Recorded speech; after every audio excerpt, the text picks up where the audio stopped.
Hey guys, welcome back to the studio. Today I'm going to show you how I finished that large platter by trimming and adding handles to it. So to get started, make sure you take your platter off its bat and put it in front of the fan to set up just a little bit more to make sure you're at leather hard so you're good for trimming. Once it's ready to trim, go ahead and center it back on your bat on the wheel. And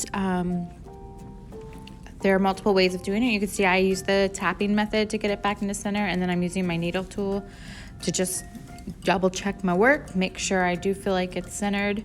I measure with the tip of the needle as well, and then you can start trimming.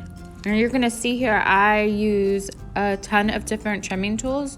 Any of those ribbon tools or large trimming tools will work. It's whatever you're comfortable with. Just remember, whichever angle you're holding your tool at is the angle which the clay will be removed. So if you're straight up and down, it's good for the foot. The angled away is good for the side of your platter. Also, you can see here, I started trimming a foot and I've left it quite wide because I wasn't sure how narrow of a foot I wanted. So I really wanted to just see what it looked like because I could take the center of that foot out to the edge, or I could remove more to make the foot smaller, which is what I am doing here because it was way too wide. So I'm removing more, but I'm not going all the way down because I want to make my platter look larger. So I make the foot shorter and then trim the side of the platter to make it look larger, the shorter foot. And then also you could see how it's a little shiny closer to the bat. My clay dried out too much, so it's a little hard to trim and you almost get like a chattering effect. So I recommend, if that happens, one, take your time, and two, go ahead and get a sponge with a little bit of water, and you can apply it and then remove some. And if it gets makes sort of like a squeaky noise or it's hard to trim again, then add a little bit more water and go back over it. Take your time. This is obviously sped up way fast.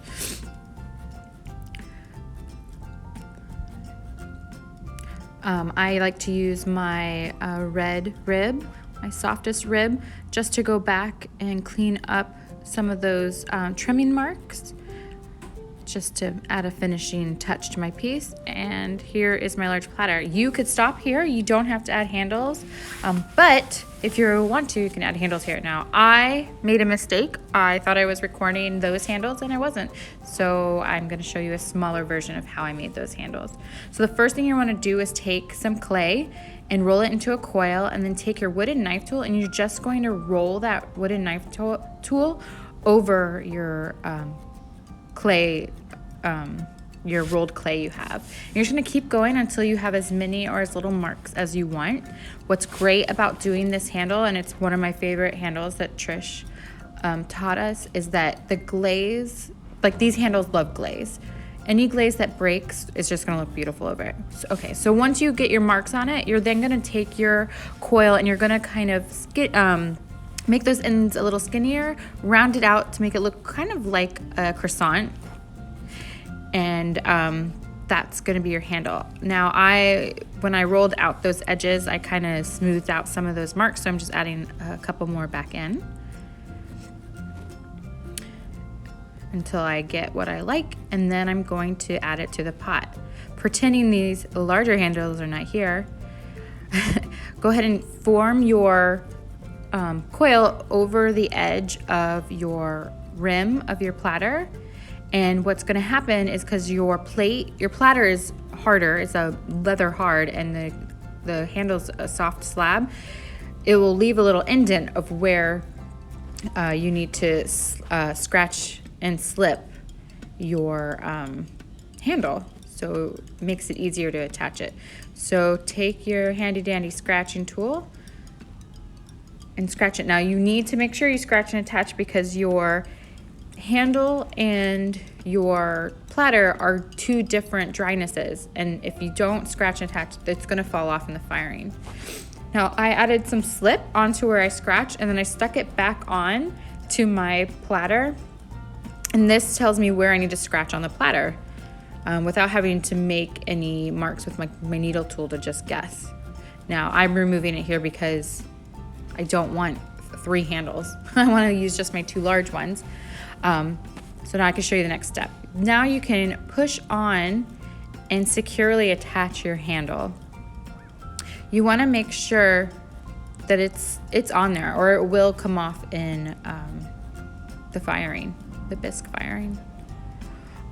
Just a heads up here, just so you know, I made very, very large handles, and when I was making my coil, I trapped air inside of it. So when I did the firing of this piece, one of my handles kind of blew off.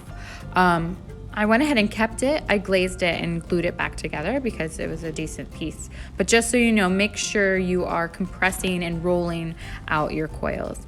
But you can finish here adding up any details, and there's a finished glazed piece. Hope you enjoyed. Bye.